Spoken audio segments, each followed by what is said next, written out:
दोस्तों नमस्कार, मेरा नाम है आनंदमयी और आपने देखना शुरू कर दिया है प्रेस बिहार। भारत पाकिस्तान युद्ध के बाद भारत के विदेश नीति पर उठ रहा है सवाल, कितना सही। भारत पाकिस्तान युद्ध के बाद जहां चीन ने पाकिस्तान के साथ खड़े होने का ऐलान कर दिया, वहीं भारत के साथ किसी देश ने उस अंदाज में खड़े होने का ऐलान नहीं किया। दूसरी बात, भारत और पाकिस्तान में युद्ध विराम अर्थात सीज फायर की घोषणा भारत के प्रधानमंत्री ने नहीं बल्कि अमेरिका के राष्ट्रपति डोनाल्ड ट्रंप ने किया। डोनाल्ड ट्रंप ने भारतीयों और पूरे विश्व में यह सूचना दी कि भारत और पाक के बीच सीज फायर होगा और इसके लिए अमेरिका ने महत्वपूर्ण भूमिका निभाई है। इसके अतिरिक्त अमेरिका ने भारत और पाक को एक ही तराजू के दो पलड़े पर रखकर बराबर कर दिए। जबकि भारत के साथ अमेरिका का व्यापार 140 अरब डॉलर का है और पाकिस्तान के साथ यह व्यापार महज 10 अरब डॉलर का है। तीसरी बात जो निकलकर सामने आई वह यह कि अमेरिका ने कश्मीर को अंतर्राष्ट्रीय मुद्दे पर ले जाने की कोशिश की है। भारत अमेरिका ने इस बर्ताव को स्वीकार किया है। भारत अमेरिका के इस बर्ताव को स्वीकार नहीं किया है। भारत के अंदर इस मसले पर अन्य राजनीतिक दलों ने तो सरकार से सवाल भी पूछे हैं।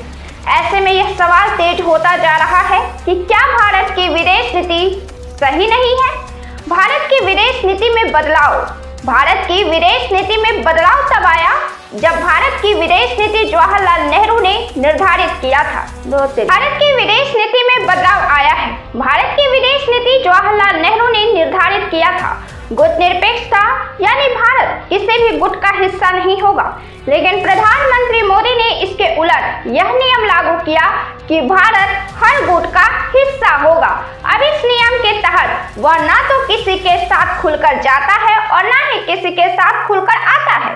संभवतः इसका असर रूस और भारत के संबंध पर भी पड़ा है, लेकिन गुट निरपेक्षता नीति के विषय में यह तर्क भी दिया जाता है कि आज वह दुनिया नहीं है कि अलग थलग रहा जाए। आज विश्व की जरूरत है कि सभी साथ रहे।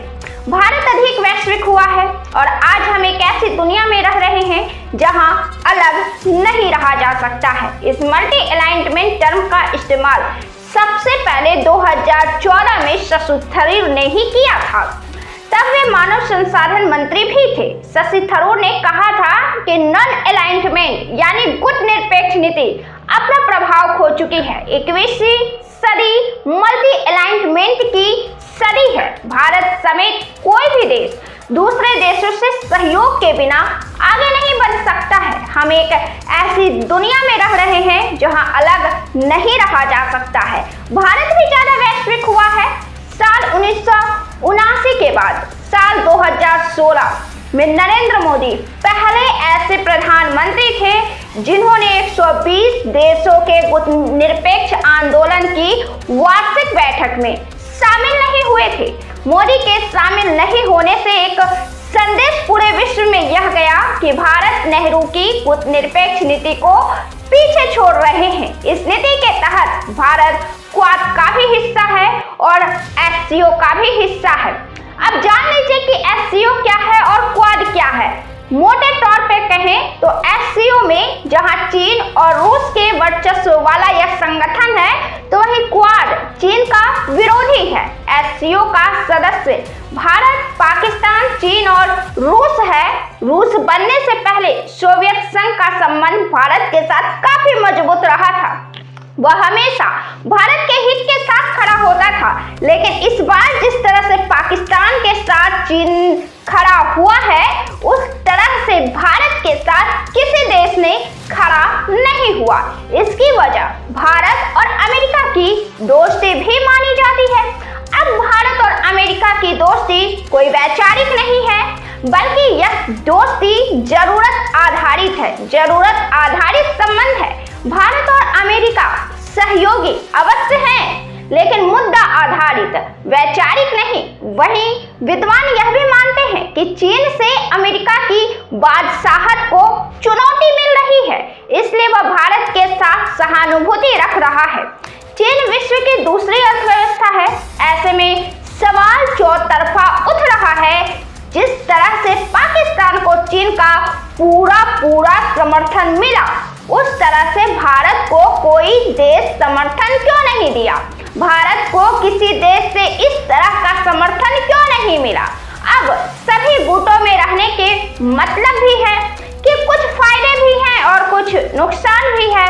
अब रूस के साथ व्यापार काफी कम गया है और अमेरिका के साथ बढ़ा है, लेकिन अमेरिका के खिलाफ में जाकर भारत ने रूस से S-400 खरीदा था, जिसने अभी पाकिस्तान का छक्का छुड़ाया है। भारत की मल्टी अलाइनमेंट विदेश नीति का मतलब है कि अपने हितों के लिए सबके साथ रहना और जहां हितों को चोट पहुंचाई जा रही है उसके खिलाफ बोलने का भी साहस रखते हैं।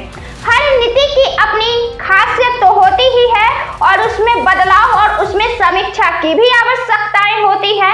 एक बात गौर करने वाली बात यह भी है कि पहले भारत विश्व में उभरती हुई ताकत नहीं थी, बल्कि एक आजाद देश था, लेकिन अब भारत उभरती हुई शक्ति है।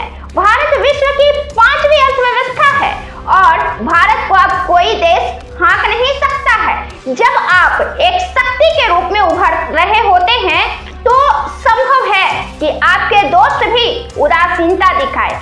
वहीं पाकिस्तान चीन का क्लाइंट स्टेट है, मतलब जिसे पिछलग्गू कहते हैं। पाकिस्तान में चीन का बहुत निवेश है।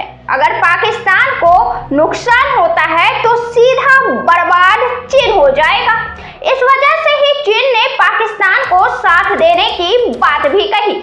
वहीं भारत उभरती हुई शक्ति है, ऐसे में उनको अपने दोस्त देशों से भी उदासीनता हासिल हुई, क्योंकि जब आप चोटी तक जाने का हौसला रखते हैं तो वहां जाने के क्रम में वहां पहुंचने तक आप अकेले हो जाएंगे, क्योंकि चोटी पर अकेले ही पहुंचा जा सकता है। इसलिए यह नहीं कहा जा सकता है कि भारत की विदेश नीति नाकाम